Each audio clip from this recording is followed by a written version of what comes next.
Hey, friends, and welcome. This is Jen. I'm so glad you're here with me. If you're watching on YouTube or Facebook or you're in Zoom, woo! I've had all the technical things going on this morning, but I think I've got it all working. You should be able to see me whether you're in Zoom or on Facebook or YouTube. And you can give me a thumbs up or reply in the chat if you can hear me and see me. And I'm just so glad to be here with you guys. This is my very first ever Divorced Hotline with Jen. And this is a series I've been really dreaming about for a long time. My goal is simple. I want to help more people struggling with divorce to find hope and healing and really courage to partner with God in their journey. I know from my experience and helping many, many people over the years that divorce is one of the hardest experiences that you can go through. It changes everything about you and your life and affects your family for generations. And I just want you to know you don't have to do it alone, that you can get support and help and encouragement along the way. And I love doing that. Before we dive into your questions today, make sure you hit subscribe if you're watching on YouTube, on my YouTube channel, or you're looking for it. It's Find the Joy with Jen. And you'll be able to go back and watch this later at any time. Also, you can visit my website, findthejoywithjen.com, for lots of free resources. You can get access to all of my podcast episodes there. I just have lots of things that can help you if you're dealing with divorce. This series, the Divorce Hotline, is something I'm going to keep doing. I'm not sure. I'm going to see how it goes, maybe every 2 weeks or once a month, and maybe eventually once a week. We'll see. But it's all about helping you get real help, real answers to your real life problems, whatever you're struggling with. That's what my purpose is, my passion is helping you get the support and help that you need when you're dealing with divorce. And I've had the privilege of mentoring and coaching many men and women through the years, through their divorce journeys. And I know how powerful it is to get help from a trusted source. So, at the same time, I want you to know that I understand every situation is unique, and you are the very best person to make the best decision for you and your life. I don't believe that I know what's right for everyone out there, but I do have a lot of experience helping a lot of people, and I have a lot of faith. I know that God will help you as you turn to Him with your decision to choose to get a divorce and with all of the decisions and challenges that arise as you navigate that process. I know it's a difficult road for everyone, but I believe that as you partner with the Lord, He will help you make the best decision in your life. My goal is to give you a little bit of what one of my clients calls Jenn Juice, that little dose of hope, encouragement, and direction to just shed some light on your path as you move forward in your divorce journey. That's my goal. That's why I'm offering you this divorce hotline to get your questions answered. And if you are in your 50s, let's say, you may have grown up listening to Dr. Laura Schlesinger on the radio. She was an inspiration for me. I listened to her for many years. And if you love her, follow her, listen to her, she has a real knack for being down to earth, honest, direct, and answering real life questions in real time. And so she was an inspiration for me in starting this project. So I want this space to be that kind of resource for you, a safe place where you can bring your real questions and receive real answers, encouragement, tools, and perspective from someone who's been there in the trenches, gone through divorce, and I've helped many other people navigate this process. And so I want to speak from my experience and offer you some hope, advice, encouragement, mentoring, and for sure coaching on these calls, depending on your situation and the questions that I get to today.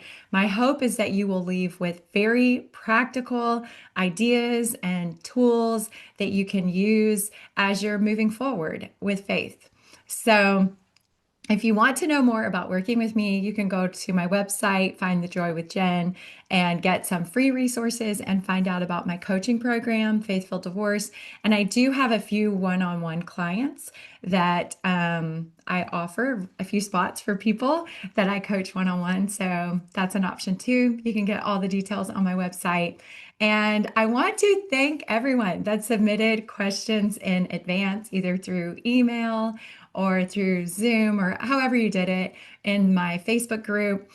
I really appreciate you taking the time to submit your questions in advance and share a little bit about your journey, what's going on with you. And before I get into answering some of those questions. If you have a question and you haven't submitted it in advance, go ahead and do it now in the Facebook Live or in the Zoom chat if you want to submit a question in real time. And if you're watching on YouTube, you can drop it in the comments. And this is going to be an honest, faith-filled, hope-filled conversation. So I can't wait to dive in and get started. The first question that I'm going to tackle today is from Stacy, and I'm going to read what she shared. She said, for the last 35 years, I depended on my ex-husband to provide for our family so I could raise our children, and I depended on him for everything. We had different ideas. He had different ideas, and he floated from job and career changes often. And she says, I'm angry and I'm mad that I allowed a man or a husband or anyone to drive my destiny. So here's my question. How can I become more confident and trust others in the future now that I'm divorced? Such a good question, Stacy. I really appreciate you sharing some of your story and being so vulnerable and honest. I know what you shared is a situation that many people will relate to. And so I appreciate you sharing that. And I recognize that everyone feels similarly after divorce, especially after a really long marriage. There's grief and anger, and also a deep sense of, why did I let this happen when you've been married for a very long time and now you're divorced and you're looking at moving ahead? It's natural to ask the question you're asking. Why did I let someone else drive my destiny? So I really appreciate you asking it. And here is my answer. You gave yourself to your family and to your marriage, and that is a beautiful gift that you should be so proud of. It's not a weakness or anything that you should regret. That is love and commitment and sacrifice at its finest. So instead of beating yourself up for that, I want to challenge you. I want to encourage you to honor your sacrifice. You did the best that you could with what you knew at the time throughout your marriage. You have to really, what I like to call, have your own back. You have to give yourself honor and respect for this commitment and the sacrifice that you gave to your spouse and your marriage. It's a beautiful thing that you should feel very proud of that you did. Now, about your question about becoming confident and learning to trust again. Trust has to start with yourself.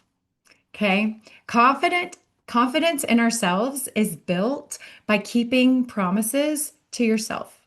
So, one way that you can start to rebuild your own confidence is by keeping commitments to yourself. Small daily wins. Like if you say, I'm going to go out and take a walk today, or I'm going to hit the gym today, then do it. Follow through on commitments to yourself. And that's one way that you will gain confidence in yourself is over time, as you make commitments and you honor them to yourself, then you're going to feel more confident about yourself. You will trust yourself again. little by little, it creates that foundation of self-trust that no one else can take from you when you build that in yourself. Um, the second thing I would recommend about having confidence in yourself is redefining your worth. For so long, your identity was wrapped up in being a wife and a mom and maybe being dependent on your husband's career choice. And now's your chance to rediscover you, right? Your gifts, your strengths, your talents, who you are now that you've accomplished raising your children and that marriage is complete. You get to find out who you are now, who you want to be. And remember, your confidence flows when you know your identity is rooted in Christ and not someone else's choices. Okay. Practice. Another thing about trust is you build that in yourself and then you can practice having trust in others. Okay? I don't mean just like throwing it open and deciding I'm going to trust whoever comes into my life next or giving away your trust thoughtlessly. I don't think that's wise. I think you need to be cautious and careful about letting new people into your life, and this applies to everyone after divorce. Um, but cautiously open your heart, open your life to new people, to friends, not necessarily jumping right into a romantic relationship, but open yourself up to making eternal friends, as I like to say. We don't know what relationship is going to blossom into your next romantic relationship, but if you're open to eternal friendships with men and women as you're encountering people and you're single, then one way that you can build trust in them is to pay attention to how they honor their commitments. If they say they're coming over at 7, are they there at 7?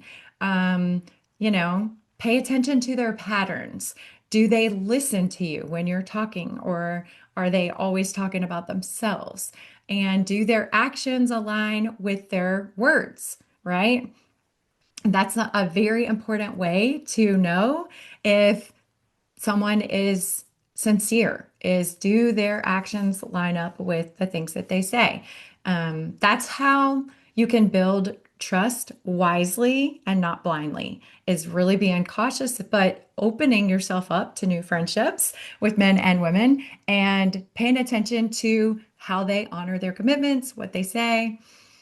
The next thing that I would say for you is to let go of bitterness, but hold on to the wisdom that you gained from your marriage, right? You had a lot of years. How many years did you say? Oh, 35 years, over 35 years you were married. And that is a lot of time that you gained experience and wisdom. And I like to say these are the jewels that you get to take with you into your future, right? And so take the wisdom, but let go of the bitterness in your marriage, okay? Anger, if you're feeling anger or resentment or bitterness right now, that can tell you something valuable. It can tell you that you don't want to let go of your agency again. That's a really good boundary. So in your future relationships, you can keep that autonomy for yourself. You can decide, I'm not going to be solely dependent on someone else's income or their choice to go to work or not in the future. So you keep that independence. But that can allow you to let go of the bitterness while keeping the wisdom, right? You can create a boundary around that in the future and then let go of your former spouse's choices to work or not work or change careers. You can let go of it, right? Just put that behind you and take responsibility for being in control of your own destiny going forward. It's a beautiful place to be, to recognize I'm in control of my own destiny. And that awareness and an entitlement that you step into is going to feel so good when you let go of any resentment that you have from, your former marriage. And spiritually, let me just mention spiritually, I want to remind you that God has never stopped being the ultimate provider for your destiny, right? Although you were married, you trusted your spouse, you relied on him to provide for you or your family. Ultimately, it was God providing for you through him. Ultimately, now it still is God providing for you, helping you, sustaining you, right? People may have let you down, but the Lord never will. When you put your trust in him first and rely on him solely, he will guide you, he will strengthen you, and he will surround you with the right people. So, let me just summarize all of that. How do you become more confident and trust others in the future? That was basically your question. By first learning to trust yourself again through small wins, right? Honoring commitments to yourself, gaining that confidence in yourself. Second, by rooting your worth in Christ and not another person. Okay. You can trust and love other people, but don't root your worth in them. Third, by letting others into your life cautiously, carefully, but letting them prove themselves with consistent actions. And fourth, by keeping the wisdom from your experiences and letting go of the anger or bitterness from your experiences. I like to say when you're divorced in midlife and you're starting over at this point, you're not starting over from zero. You're starting over from wisdom, from experience, and that is worth so much, Stacy, so much. That is a powerful place. So, there you go, my friend. I wish you all the best. I would love to hear back from you and hear how this lands with you. Okay, next question. Let me see if anyone's, yes, you can hear me. Wonderful. Next question is from Angel. I have so many questions. What do I do now that everything has changed? My home, my finances, my family, my friendships, even how I see myself. That is such a good question, Angel. This came from my Facebook group. Find the Joy with Jenn. If you're not in that, make sure you join that group and I can answer questions in there. This is live streaming in there. You can watch this in there. But I know that this question is something that so many people deal with. Everyone deals with. Everything is different, right? After divorce, it's everything has changed in your life and it feels like the world has shifted underneath you, your finances and your friendships and your identity. You lose that connection to that other person. And I know what that's like. So, the first thing I want to say is it's okay and important that you acknowledge that loss, that you recognize the grief that you're feeling because of the situation you're in. It's not just that a marriage has ended, it's that everything about your life is now different. Your routines, your traditions, the future that you thought you were stepping into, everything you planned for your future is now different. And it's important that you acknowledge and recognize that loss. That is a big loss when you go through divorce at any time, but especially in midlife or after being married and spending so much of your life with another person. Um, so acknowledge the loss that you have just experienced, but I want you to remember that there is so much hope. Yes, there is so much change, but you are still here. You are still the decider, the chooser in your life. And this is a season of rebuilding. Okay. You get to recreate whatever you want in your life. And so this is a time, an opportunity to rebuild your life one step at a time. And just, I want to challenge you to start with the things that you can control. So some of the things you mentioned, experiencing change in is your home, right? And even though your home is different, maybe you moved, maybe your spouse moved out, but you're still in the same place. Your home is different than it was when you were married. So the goal is to make it your sanctuary, right? Right? Make it your own. It's a good idea to make some changes to your space if you're still in the same space you were when you were married. Maybe fresh coat of paint, rearrange the furniture, get rid of some old things, make it your sanctuary. If you've moved into a new place, make it your own, make it custom, right? Another thing you mentioned struggling with is finances. And this is a really good time to take inventory and get clear on what you have and what you need, what your goals are going forward. Just having a plan is one small step that can help you feel like you have solid footing again. Another thing you mentioned was family and friendships. And that is a hard thing when you go through divorce because so many times our families split and our friends choose sides, and we lose so many people that were part of our lives before, not just our spouse, but their family members and lots of times other people too. And so relationships change, they shift. So this is a time to lean in to those people who are there for you, who want to stand by you, who want to help you get through this, and to make new connections. They will come. You will gradually start adding more people in your life, but lean on those people who are standing beside you now and seek new friendships. And the last thing that you mentioned struggling with was your identity. And that is probably the biggest thing to tackle. And it's also the most freeing, right? When your worth is not tied to another person or your marital status, you remember that you are a son or daughter of God, that God knows you, and He always has, and He always will, that He loves you, that He will guide you in rediscovering who you are now without this relationship that has ended. You are just as valuable, just as worthy, just as wonderful and amazing, and God has never forgotten that, and He's never forgotten you. So, practically, let me sum all of that up by challenging you to just remember that you don't have to do all of these things at once. Just start with one step. I know you listed several things: home and finance and family and friends and identity. It's a lot and it can feel overwhelming. So start with just one of those areas. Maybe setting up a new daily routine. Maybe it's just getting support with your finances.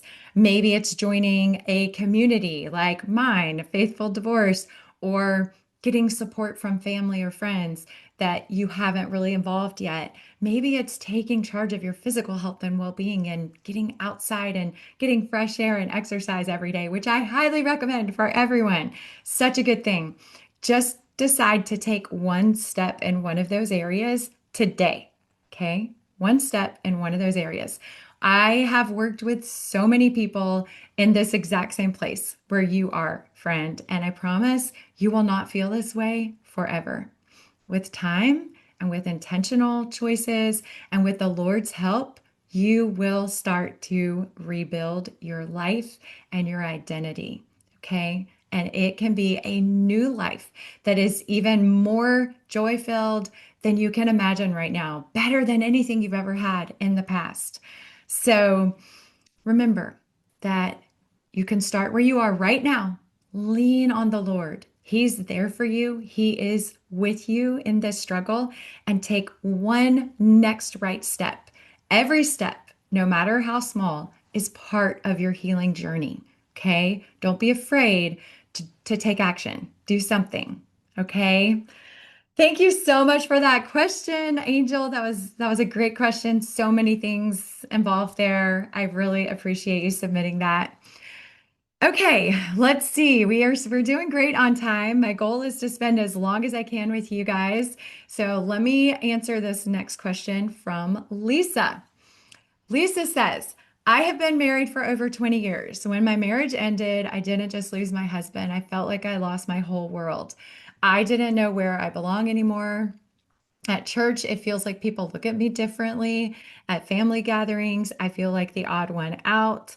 Some of my closest friends even chose sides. That happens. We were just talking about that in the previous question. And suddenly the people I thought I could lean on weren't there for me.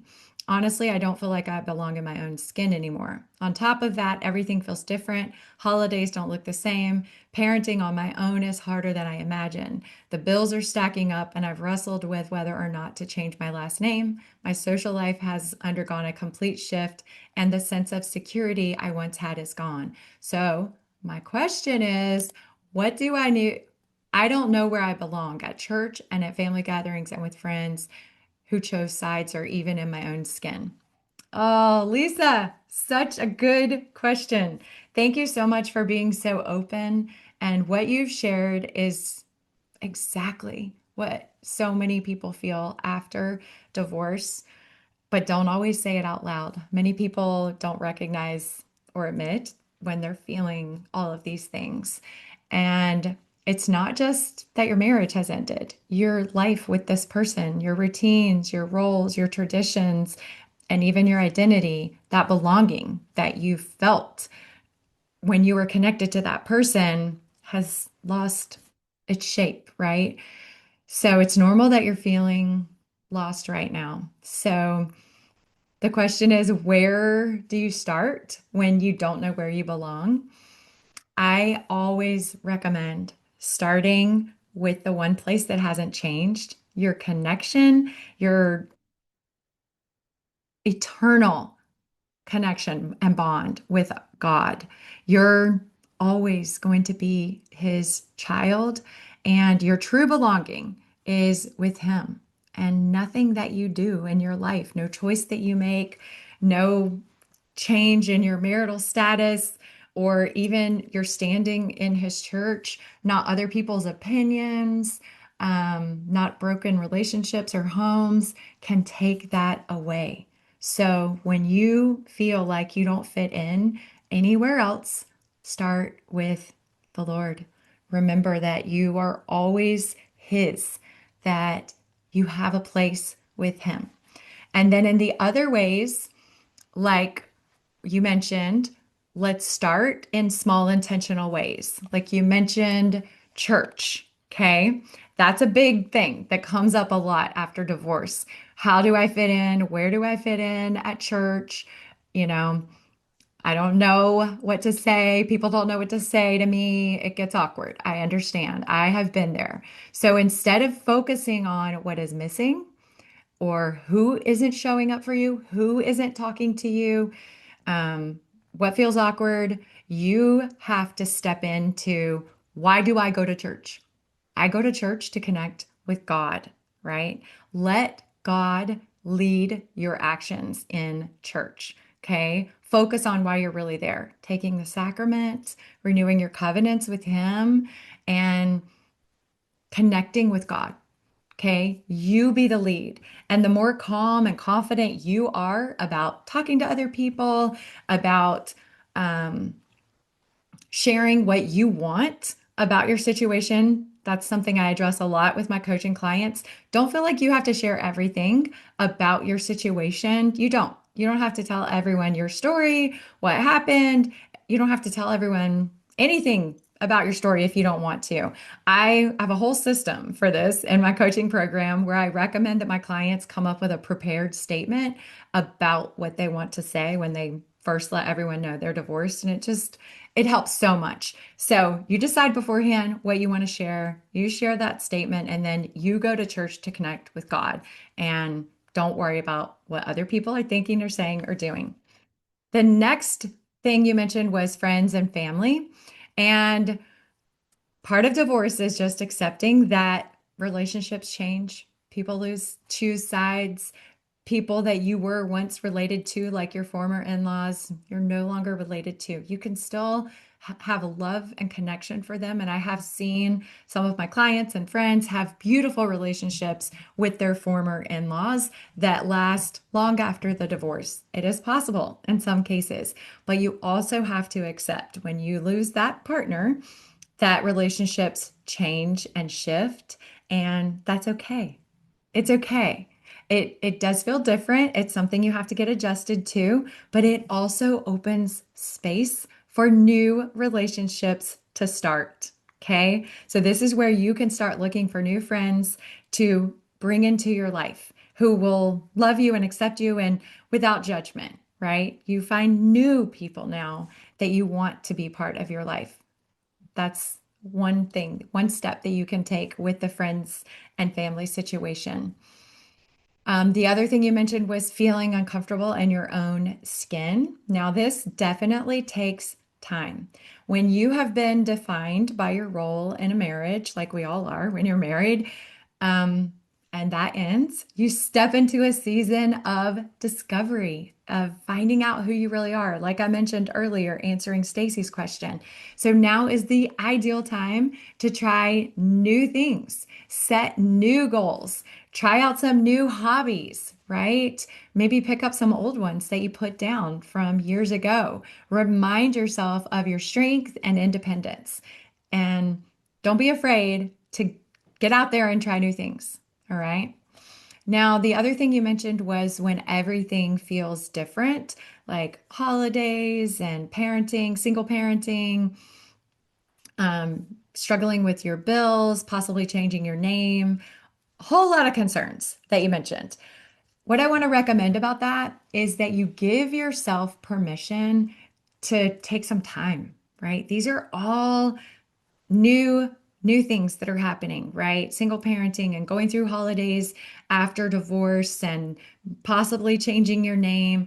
Just take some time to think about how you want your holidays to be, how you want to parent, right? You have to let go of how your former spouse parents and only focus on how you want to show up as a parent. That's another thing I do a lot of coaching on. And give yourself permission to do things differently now.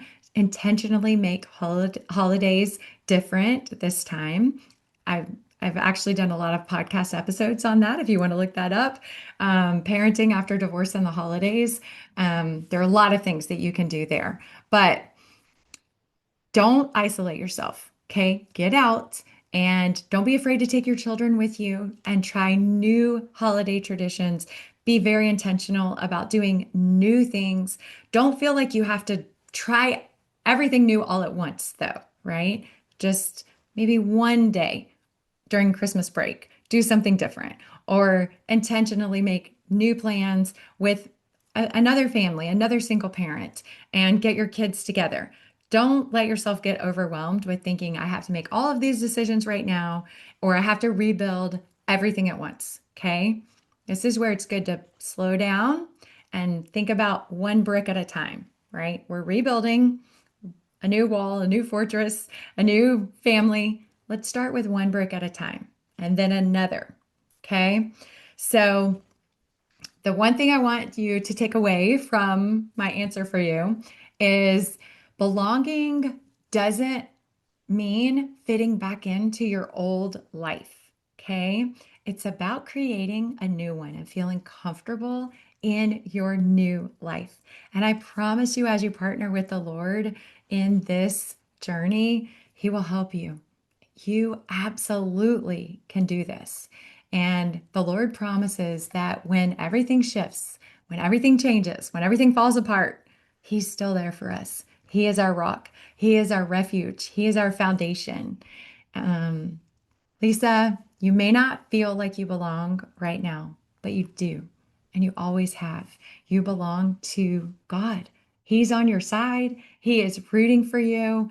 He's there to help you when you feel all alone. And I'm so grateful that you reached out. I'm happy to help you. I would love to hear how this lands with you. So you can email me back or comment in the Facebook community. I hope this is helpful for you. Okay, I think I have time for one or two more. This is so fun, you guys. I love being able to help you and answer questions in real time. So, my next question is from Ashley. Ever since I got engaged, things have been very difficult co-parenting with my ex. Has a lot of narcissistic traits and it's definitely been triggering. He has recently been dating someone and is now moving things along with her and plans to introduce her to my daughter. I have moved on. I asked for this divorce. I know I'm better off without him, yet I'm struggling with feelings of jealousy and thoughts that now he is going to be everything for her that I never got. That's a hard one. What is the best way to navigate a new partner and my feelings towards this situation? Such a good question, Ashley. I have helped many people in a similar situation to this. It's a hard thing to see when you didn't want your marriage to end and you see your former spouse moving on in a relationship with someone new and showing up as this new and best version of themselves with this new person. It's hard. It's very hard. So I really want to thank you for asking this question and bringing this up. And I want you to know this is so normal what you're feeling. So normal. So many people have gone through this. I remember feeling this way too when my former spouse got remarried and decided to show up as the very best version of himself for a time. And, you know, it was hard, it was challenging. So I understand how you're feeling. And I want you to remember divorce was the best option for you, even though some of those old emotions can pop up, right? You chose the divorce because you knew that was the right thing. And, but you still invested so many years of your life with this man. You have a child with this man. It's completely normal to feel jealous or hurt when you imagine him giving someone else what you never got, what you were always hoping for in that relationship. It doesn't mean you haven't healed. It doesn't mean, you made a mistake by choosing divorce. It just means you're human and real human emotions come up when we're healing and navigating through divorce. So, let me share a few things that can help you navigate this, Ashley. The first thing I would recommend is name and normalize what you're feeling, which you have done a great job of articulating today. So instead of pushing them down or shaming yourself for feeling this way, just say it. I feel jealous. I feel angry. I feel sad, right? About my former spouse moving on with his life and getting remarried or whatever it is.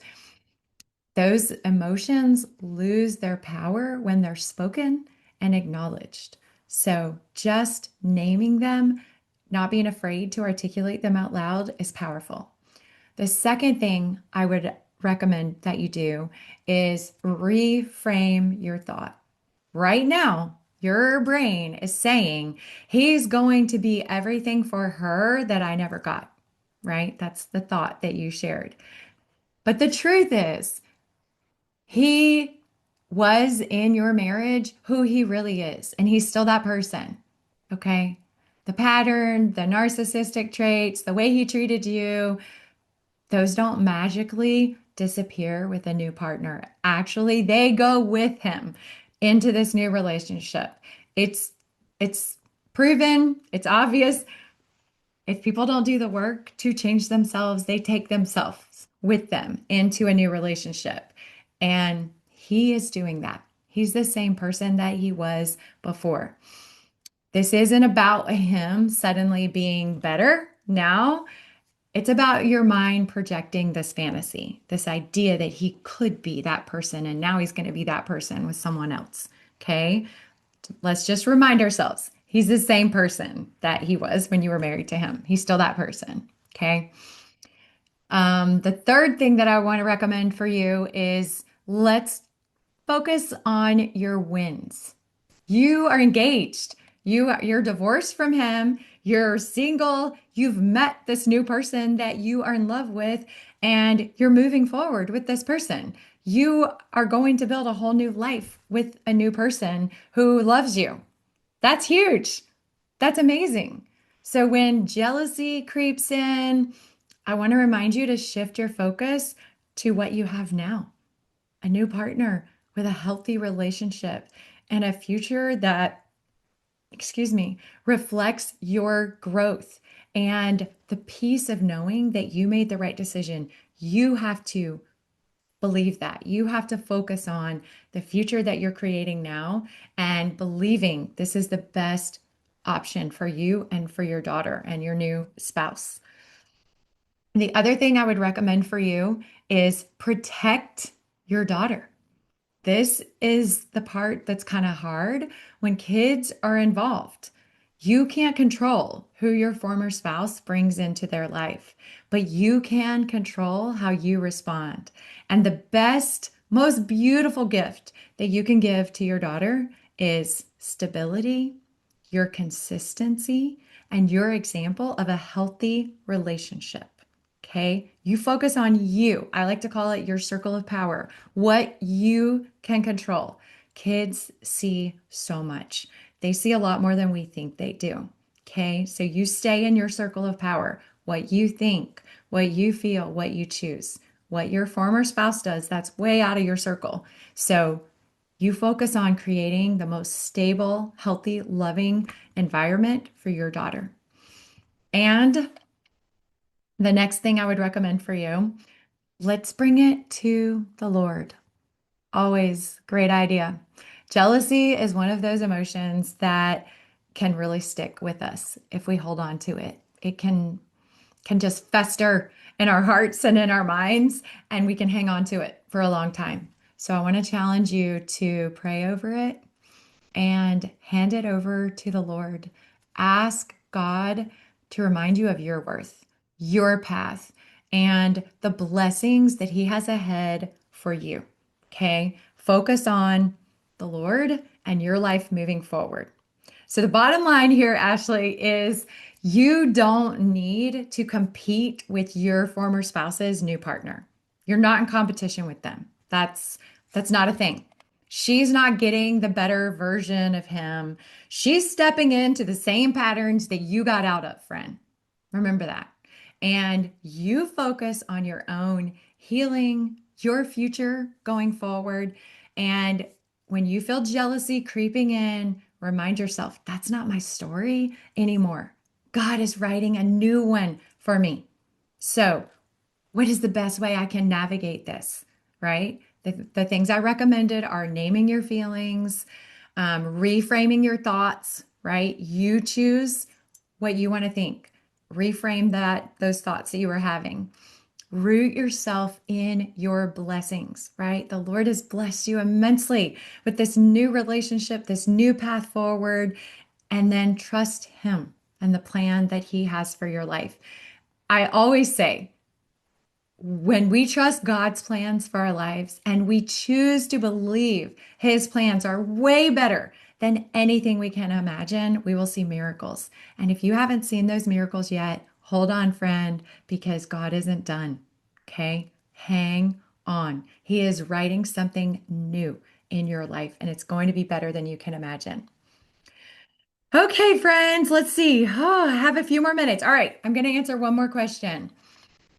I am so glad you guys submitted so many questions. I'm going to have enough for several times here. Um, okay, this one is for Rob, from Rob. I am struggling with the decision to choose divorce in a long-term marriage where my spouse is not asking for or verbalizing they want a divorce, but their actions and their choices demonstrate they aren't interested in working on or improving the marriage.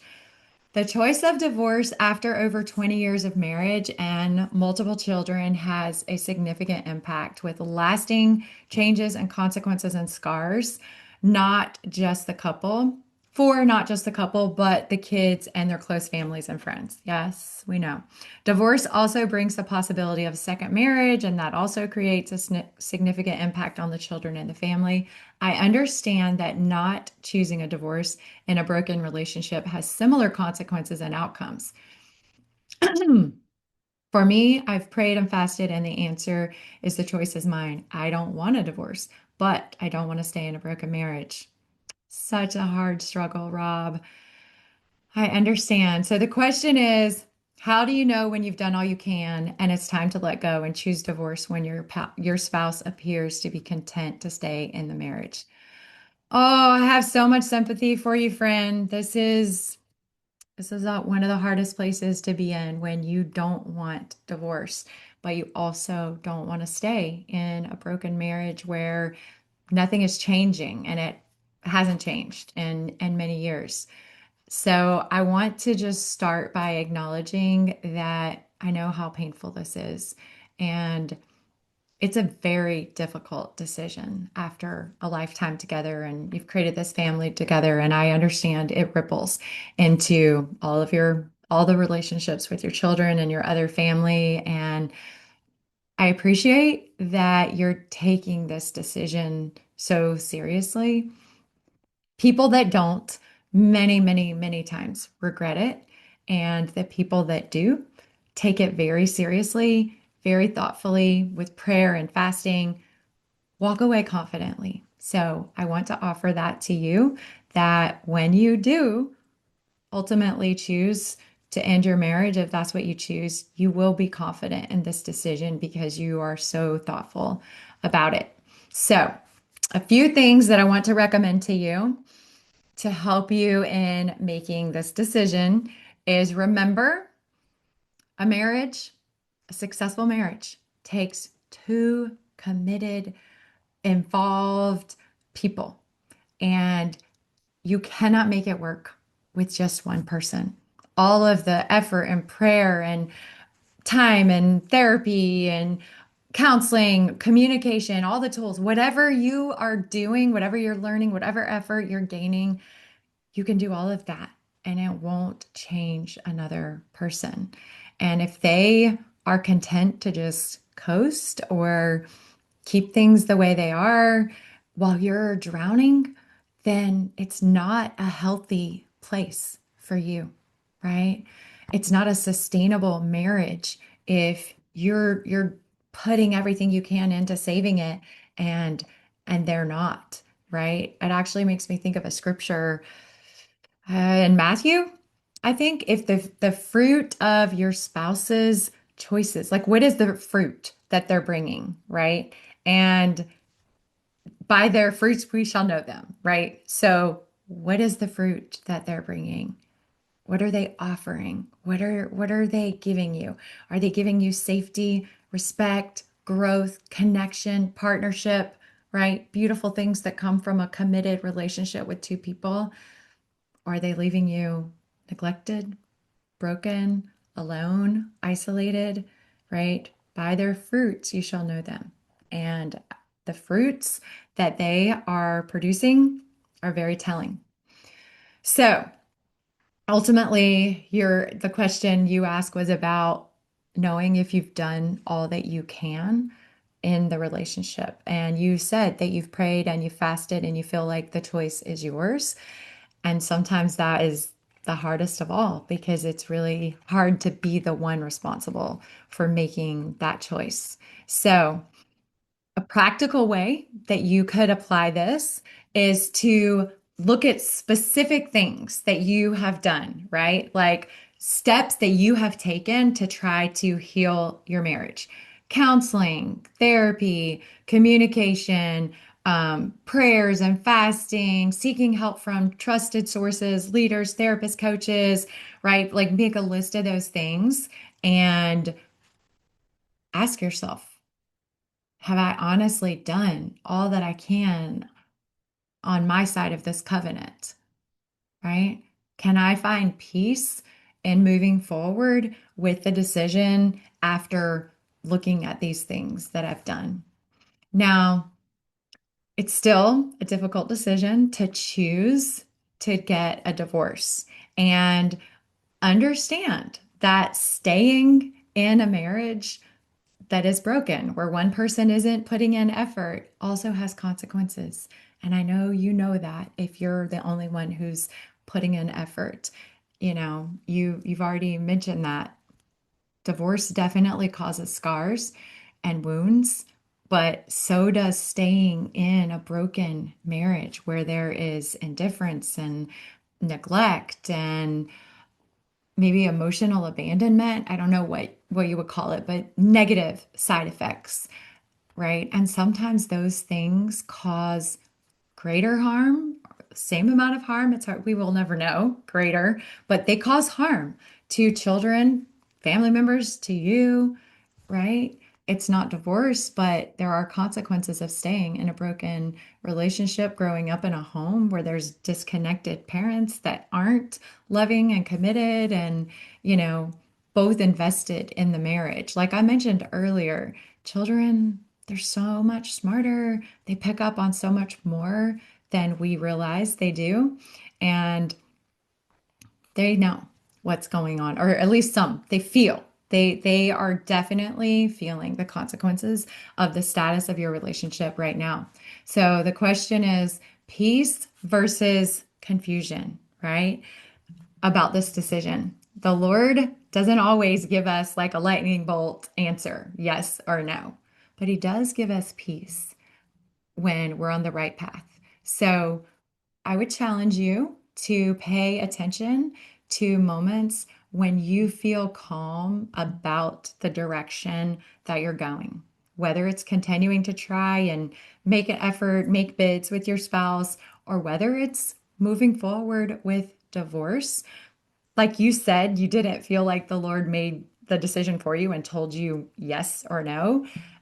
He's not going to make the decision for you. He honors our agency, but He will give you peace if you are moving forward with the path that is right for you. So here's here's how I will wrap all of this up. Letting go doesn't always mean you didn't fight hard enough, that it wasn't a valiant effort, that it's something that you should regret. I believe that if your marriage ends in divorce, that is the right path for you because that's what you chose or that's what your spouse chose. And there is peace and healing and growth available to you in your future. It may just mean finally accepting that you can't make a marriage successful alone, right? I don't know. How do you know when it's time?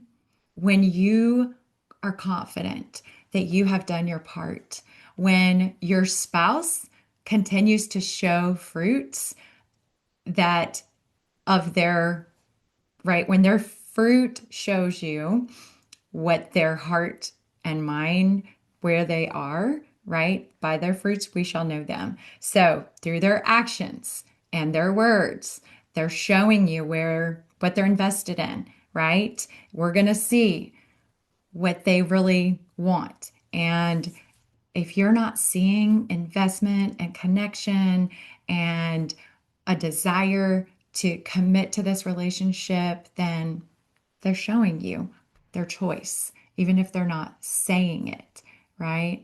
And there's a point when you can't accept that that's how you're going to live anymore. When you decide, I'm unwilling to stay in this relationship where I'm giving all the effort and they've stopped giving that. And the cost of staying becomes greater than the cost of leaving.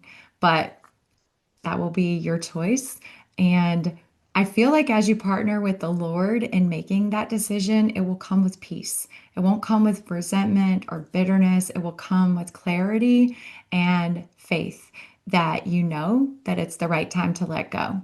But just also remember, as you do this, as you make this decision, God will meet you where you are with either decision, whether you stay or whether you choose to move on and proceed with divorce, the Lord will meet you with love and guidance and comfort along the way. You're not alone in this. He is there to help you. So rely on that help. Turn to that help and pay attention to when you feel peace, when it's moving forward with divorce or re-engaging. And I wish you all the best and I hope this has been helpful. That is the last question we're going to have time for. Woo! We're almost at 1 hour here. I want to thank everyone that tuned in on YouTube or Facebook or Zoom for my first divorce hotline with Jenn. I have wanted to do this for a long time and I really loved it. And hopefully in the future, I can get the technology all cooperating so that I can bring someone on live, either just your voice or your video, and coach you live. That's what I would ideally love to do. But I really appreciate you showing up here today and being part of this. Everyone who submitted questions in advance or is watching live, thank you so much for joining me. I know divorce is a really difficult, lonely place. And I know that the Lord will help you in this journey, that it's a hard place to be. And my prayer for you today is that I have given you some hope and a little more clarity about how to navigate from here, and a reminder that you don't have to walk this road alone, that God is with you, and that there are people and resources like me who want to support you on this journey. So, if you want to know more about working with me, you can go to my website, findthejoywithjen.com. If you're watching on YouTube, please make sure you subscribe to my channel, Find the Joy with Jen. And most importantly, I want to leave you with this reminder that divorce is not the end of your life, of your happiness, of what God has in store for you. There is so much joy and peace and happiness available for you in your life. And I will be having another divorce hotline with Jen again soon. So I hope that you guys will join in with me on my next divorce hotline.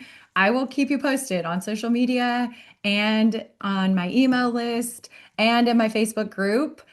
When I have another one, it will be soon. But if you have questions, go ahead and submit them to me and I will read yours next time on my divorce hotline. You can always submit them anytime. Thank you guys so much for being here with me today. I want you to know that I am cheering for you, I'm praying for you, and I can't wait to see you next time on the divorce hotline with Jen. Remember that joy is still possible, friends. You keep choosing it and finding it, and you will have more joy in your life. Bye, y'all.